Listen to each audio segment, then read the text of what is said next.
먼저 기도하겠습니다. 하나님, 두렵고 떨리는 마음으로 이 자리에 섰습니다.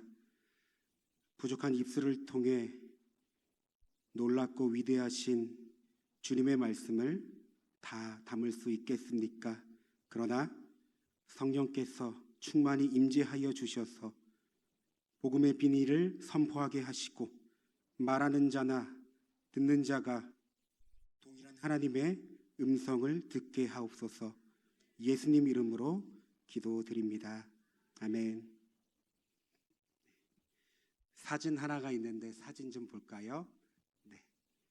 여러분 어떤 상황일까요? 네. 예상되시겠죠? 네. 요즘 금융치료라는 말을 자주 사용합니다. 스트레스가 쌓이거나 피로할 때, 마음이 우울하거나 무기력함을 느낄 때 다른 방법이 아니라 돈을 쓰면서 스스로를 위로한다는 말입니다. 마치 돈이 우리의 지친 몸과 마음을 달래주고 회복해 주는 것처럼 느껴지는 것이죠. 물론 실제로 소비를 통해 잠시의 위로와 심리적 안정을 얻기도 합니다. 그런데 여러분, 정말 돈이 우리의 지친 마음과 무기력한 심령을 고칠 수 있을까요? 순간적인 위로와 보상은 될 수 있지만 이것이 근본적인 해결책이 아니라는 사실을 우리는 잘 알고 있습니다. 요즘 현대인들의 삶을 보면 정말 많이 지치고 고단한 모습입니다. 제가 여러분들을 보니까요 무섭습니다. 얼굴이 무서우세요. 네. 그래서 이에 해당되는 신조어가 많이 등장했습니다. 여기 화면을 보면 번아웃 무엇일까요, 여러분? 이 말은 극심한 신체적, 정신적 피로로 의해 무기력과 자기 혐오에 빠지는 상태입니다. 또한 현타라는 말도 있습니다. 이 말은 현실을 마주했을 때 느껴지는 무기력함과 허무함을 뜻합니다. 그 밖에 멘붕, 현실 회의감, 마상 같은 표현들이 있습니다. 여러분, 이런 유행들은 단순한 농담이나 잠깐의 유행어로 생각하면 안 됩니다. 우리 시대가 얼마나 지치고 공허하고 메말라 있는지를 그대로 보여주는 거울과도 같기 때문입니다. 많은 사람들이 내가 감정적으로 힘들다, 마음적으로 힘들다 말하지만 결국 이것은 영적으로 메말라가고 있다는 증거이기도 합니다. 사람들은 다양한 방법과 위로를 통해 지치고 무기력한 마음을 달래보려 합니다. 그러나 마음속 깊은 공허함과 무기력함은 여전히 해결되지 않습니다. 저는 이것을 영적 침체라고 하겠습니다. 성경에는 영적 침체라는 말을 직접적으로 사용하진 않지만 여러분, 이 영적 침체는 오랜 전부터 하나님의 백성들이 반복해서 겪어온 아주 흔한 현상입니다. 우리 모두에게는 이 영적 침체가 찾아옵니다. 사람의 기질에 따라, 환경에 따라, 마음의 상태에 따라 깊이와 시기는 다르지만 그리스도인은 성령 충만과 영적 침체를 반복하며 살아갑니다. 즉, 이 말은 중간이 없다는 얘기입니다. 내 기분과 감정과 상황에 따라 난 성령 충만이야, 난 지금 영적 침체에 빠져 있어, 이것은 없다는 것이죠.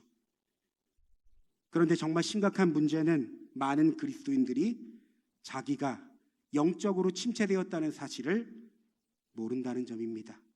나아가 자신의 상태를 점검하지 않습니다. 그러나 영적 침체는 대상을 가리지 않고 찾아옵니다. 우리 안에 서서히 자리 잡습니다.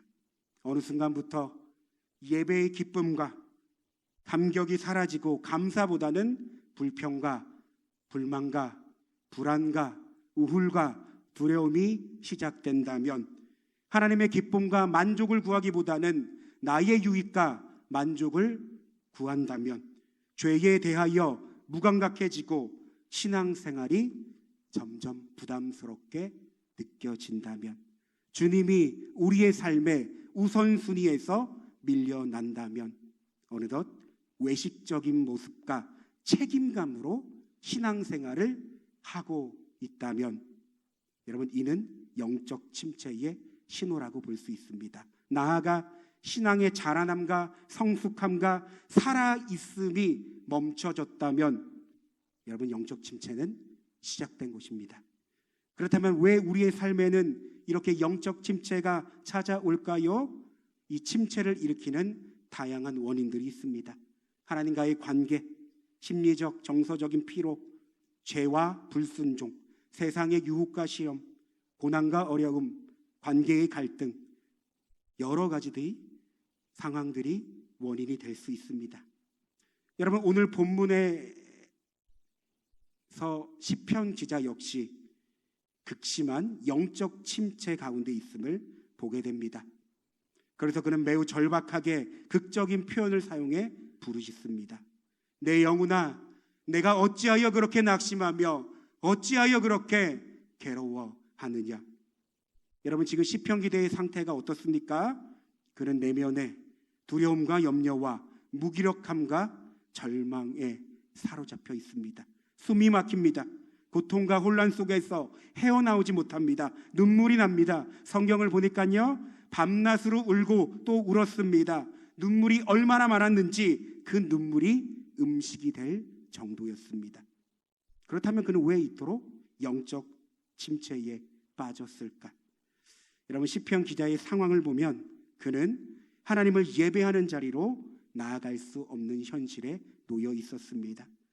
또한 원수들의 끊임없는 비난과 공격이 그를 괴롭혔습니다. 따라서 그는 벗어날 수 없는 현실 가운데 절망과 우울로 인해 깊은 영적 침체에 빠져들었습니다. 이제 저희는 또 다른 본문을 보겠습니다. 바로 사무엘상 1장이죠. 여기에는 한나라는 여인이 등장합니다. 한나 역시 깊은 침체에 빠져 있었습니다. 이유는 이러했습니다. 여러분, 한나는 오랫동안 자녀가 없었습니다. 그 당시 자녀를 가질 수 없다는 것은 사회적으로 큰 수치였습니다. 그러기에 자신을 조롱하고 상처를 주는 사람도 있었습니다. 또한 하나님께서 왠지 자신에게 자녀를 주지 않으실 것 같은 오해, 그로 인해 하나님과의 깊은 갈등도 우리가 생각해 볼 수 있죠. 결국 그녀는 마음의 고통으로 인해 깊은 절망과 우울에 빠졌습니다. 성경을 보니 음식을 먹을 수 없을 만큼 괴로워했고 분노와 상처가 뒤엉킨 마음으로 오랜 시간을 보내야 했습니다.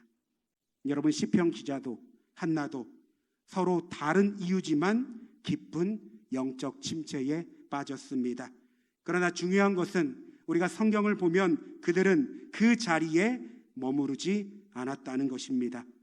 이제 본문을 통해 그들이 어떻게 영적 침체를 이겨냈는지를 살펴보면 좋겠습니다. 먼저 시편 본문입니다. 우리 본문을 다시 한번 읽겠습니다.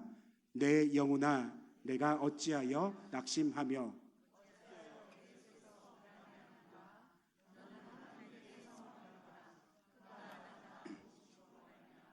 내가 여전히 찬송하리로다. 아멘. 시편 기자는 자신에게 말을 걸고 있습니다. 저는 이것을 자기 자신을 다루는 법이라고 말하고 싶습니다. 여러분, 그는 자신의 감정을 그대로 방치하지 않습니다. 그는 자신의 영혼을 향해 복음을 선포합니다. 내 영혼아, 왜 낙심하느냐? 왜 괴로워하느냐? 너는 하나님께 소망을 두라. 너는 하나님을 바라봐야 한다. 여러분, 이것은 단순한 자기 위로나 자기 암시가 아닙니다. 그는 감정과 상황에 흔들리지 않고 자기 내면을 향해 하나님의 진리를 선포하고 있는 것입니다. 맞습니다. 우리가 인생을 살다 보면 도저히 빠져나올 수 없는 영적 침체가 우리를 향해 찾아옵니다. 우울과 절망과 불안과 염려와 두려움과 이 모든 것에 사로잡혀 우리는 어느덧 무기력한 삶을 살아가게 됩니다. 어쩌면 지금 우리의 상태가 그러진 않습니까? 겉으로는 나 잘 살고 있어, 나 이렇게 잘 사는데 아무 문제 없다고 스스로를 달래지만 우리의 내면을 조금만 깊이 들여다보면 해결되지 않는 영적인 문제가 여기저기서 보입니다. 그런데 성경은 이런 우리에게 영적인 문제와 더불어 영적 침체를 이길 수 있는 확실한 방법을 알려줍니다. 바로 스스로를 향해 복음을 선포하라는 것입니다. 너는 하나님께 소망을 둬야 해. 내 감정, 내 자아는 이제 더 이상 나를 주장할 수 없어. 나를 주장할 수 있는 것은 오직 예수 그리스도밖에 없어. 나의 자아는, 나의 옛사람은 이미 십자가에 못 박혀 죽었어. 고린도후서 5장 18절 말씀 함께 읽겠습니다. 그런즉 누구든지 그리스도 안에 있으면 새로운 피조물이라. 이전 것은 지나갔으니 보라 새 것이 되었도다. 여러분, 이것이 복음 안에서 우리의 정체성입니다. 나는 누구입니까? 우리는 누구입니까? 나는 예수 안에서 의롭다 하심을 받은 자요, 더 이상 정죄함이 없는 자입니다. 나는 누구입니까? 나는 예수의 피로 씻김을 받은 자요, 예수 안에서 새 생명으로 살아가는 자입니다. 나는 누구입니까? 어떠한 상황과 환경 가운데서도 하나님의 사랑에서 끊을 수 없는 자입니다. 여러분, 이러한 분명한 정체성을 가지고 우리는 매 순간 자신을 향해 복음을 선포해야 합니다. 여러분, 우리의 자아가 내 자신을 멋대로 하게 내버려 두지 마십시오. 사단은 우리를 침체시키기 위해 나의 옛사람, 살아있는 자아를 계속 장악하고 활용합니다. 내가 누구인지를 잊게 만듭니다. 복음을 잊어버리게 합니다. 우리의 영적인 시야를 가려 진리를 보지 못하게 합니다.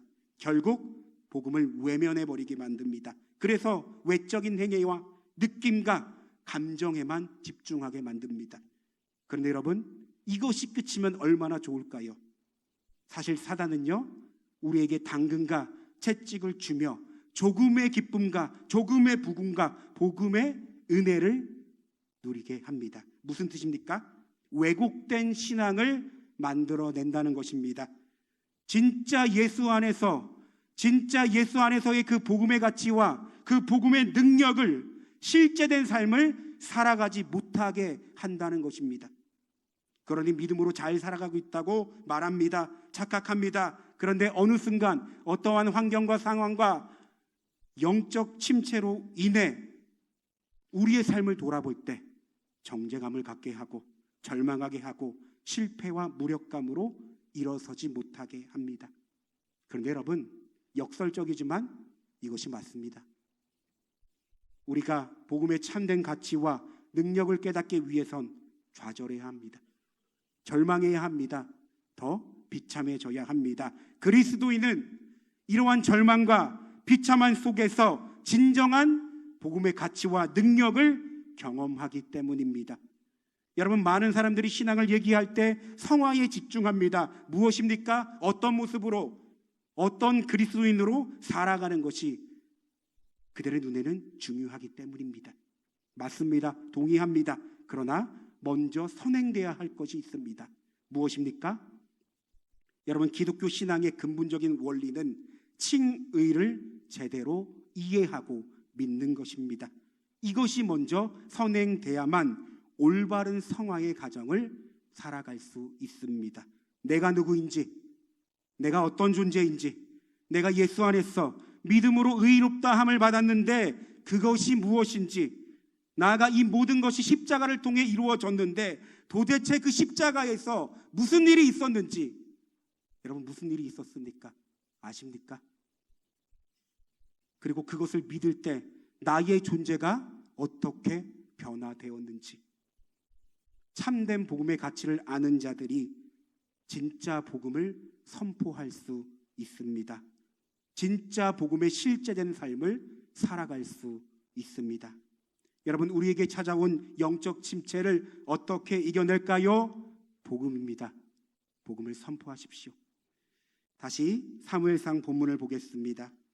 누구보다 지옥 같은 삶을 살아갔던 한나의 이야기에서 저희는 영적 침체를 이겨낼 수 있는 아주 중요한 단서를 발견하게 됩니다.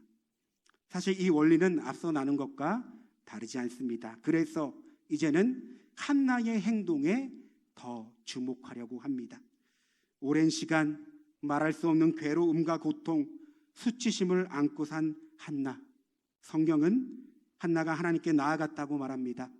오늘 본문인 9절과 이해를 돕기 위해 10절 말씀을 함께 읽겠습니다. 그들이 실로에서 먹고 마신 후에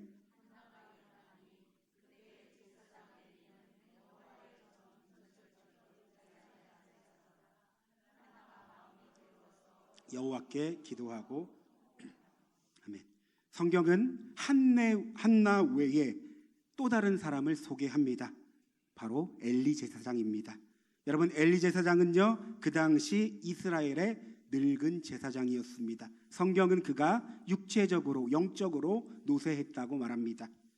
여러분, 이것이 무슨 의미일까요? 사무엘상 본문의 배경은 사사시대입니다. 사사시대는 어느 때보다 사람들이 자기의 소견대로 살아갔던 시대입니다. 무슨 말입니까? 즉 영적으로 가장 암울하며 침체되었던 시대였습니다. 어쩌면 엘리 제사장이 이 사사시대, 이 이스라엘의 영적 상태를 보여주는 인물이라고 말할 수 있겠죠. 여러분, 이런 이해를 가지고 오늘 본문인 9절 말씀을 다시 한번 보십시오. 성경은 아주 반대되는 장면을 보여줍니다. 누군가는 무너진 자리에서 일어나 하나님께 나아가고, 누군가는 영적인 무력감과 절망 속에서 앉아 있는 모습입니다. 여러분, 우리의 눈에는 누가 더 잘 보입니까? 아픔과 슬픔 속에서 자리를 털고 일어나 하나님께 나아가는 한나가 우리 눈에 보입니까? 아니면 평상시 습관에 따라 앉아 있는 엘리 제사장입니까? 여기서 평상시 습관에 따라 앉아 있다는 것은 영적 침체가 계속 되었다는 의미입니다. 여러분, 이 장면 속에서 나는 누구의 모습과 닮아 있습니까? 살아간다는 것은 결코 쉽지 않습니다. 문제없는 인생은 없습니다.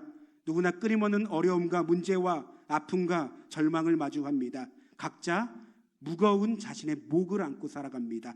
그러나 중요한 것은 우리는 그 모든 상황 속에서 늘 선택하며 살아가야 한다는 것입니다. 일어나 하나님께 나아가는 한나가 될 것인가?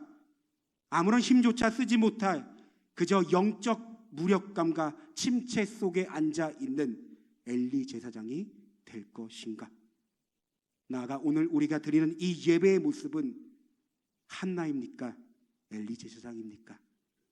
말씀을 정리합니다. 몇 년 전 유퀴즈라는 프로그램에서 한 사연을 보게 되었습니다. 그때 장기 이식 코디네이터가 출연을 했는데요, 이 자신의 직업과 삶을 이야기했습니다. 이 코디네이터는 장기 이식과 장기 기증을 연결하고 조율하며 관리하는 사람입니다.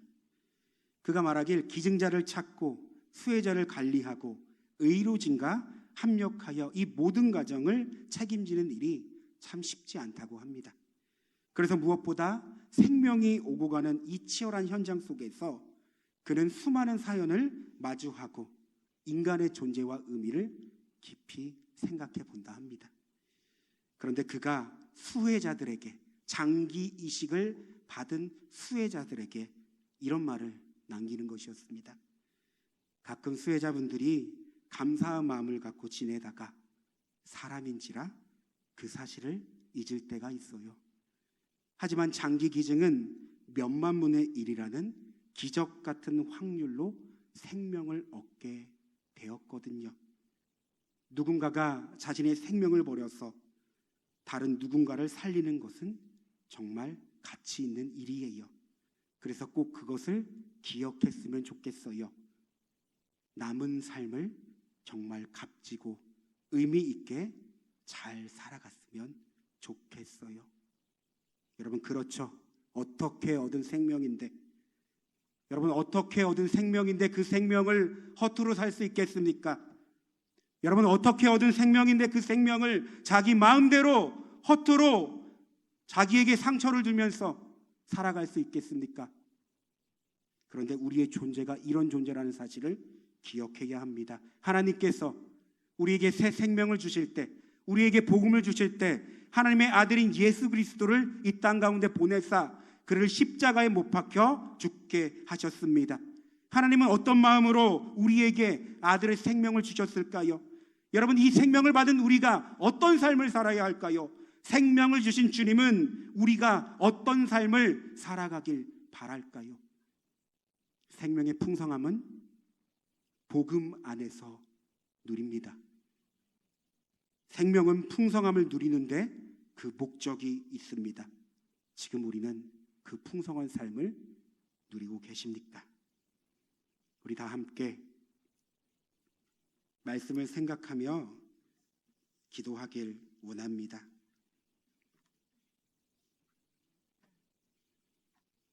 여러분, 살아간다는 것이 참 쉽지 않죠?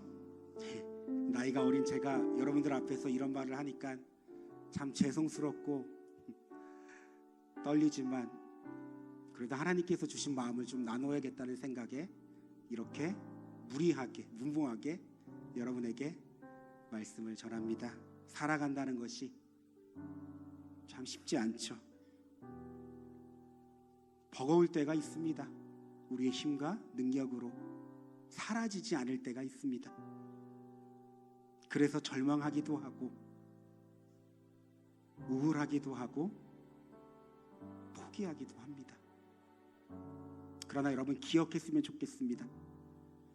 하나님께서 주신 생명은 우리를 살리고 우리의 인생을 풍성하게 한다는 사실을 기억하십시오. 그런데 이 모든 것이 어떻게 이루어집니까? 믿음으로 이루어집니다. 우리가 자꾸 잊고 있어요. 믿음이라는 것을 나의 자꾸 이해와 나의 어떤 동의로 자꾸 신앙을 마주하려고 하는데, 여러분, 신앙은 믿음입니다. 하나님의 말씀이 우리 가운데 선포됐다면 이것을 믿어야 됩니다. 믿을 때 살아낼 수 있는 것입니다. 우리에게 복음을 주셨다면 그 복음이 우리의 완전한 인생으로 우리를 만드시고 이끄신다면 믿으십시오. 그리고 복음을 선포하십시오. 우리 다 함께 기도하길 원하는데요. 오 하나님, 오늘 말씀을 생각하며 우리의 인생 가운데 복음을 선포하게 하여 주시옵소서. 우리가 살아갈 때 좌절하고 절망하고 여러 가지 문제와 어려움을 만나지만 그럼에도 불구하고 복음을 선포하여 하나님의 일하심을 경험하며 하나님의 왕되심을 경험할 수 있는 우리의 인생이 되게 하여 주시옵소서. 여러분, 이 시간 우리 말씀을 생각하며 간절히 회복을 위하여, 치유를 위하여, 은혜를 위하여 주님의 이름을 한번 부르고 기도하겠습니다. 주여, 오 살아계셔서 역사하시는 하나님, 주님의 그 은혜가 우리 가운데 있기를 원합니다. 하나님, 오늘 말씀을 나누면서 복음의 능력이 우리의 삶 가운데, 우리의 인생 가운데 더욱더 깊이 스며들기 원합니다. 하나님, 나는 예수 안에서 완전한 자요, 하나님, 나는 예수 안에서 더 이상 정죄함을 받는 자. 하나님, 이 시간 기억하면서 더욱더 성령께서 오늘 우리에게 하신 말씀을 기억하며 우리의 심령 가운데 새길 수 있는 은혜를 더하여 주시옵소서. 주님께서 우리 가운데 말씀하십니다. 일어나라 내 여보나 어찌하여 네가 괴로워하고 낭망하고 우울해하느냐. 너는 하나님께 소망을 두라. 너는 하나님을 바라보라. 하나님의 나타나 도우심으로 말미암아 우리의 인생을 책임지시고 인도하신다. 하나님, 우리의 그 은혜와 그 사랑을 더욱더 갈망할 수 있는 이 시간이 될 수 있도록 하나님, 우리를 이끌어 주시고 우리를 인도하여 주시옵소서. 주님, 우리에게 일어설 힘을 주시옵소서. 다시 회복할 수 있는 은혜를 주시옵소서. 우리의 인생을 복음으로 충만케 하여 주시옵소서. 예수님 이름으로 기도합니다. 아멘.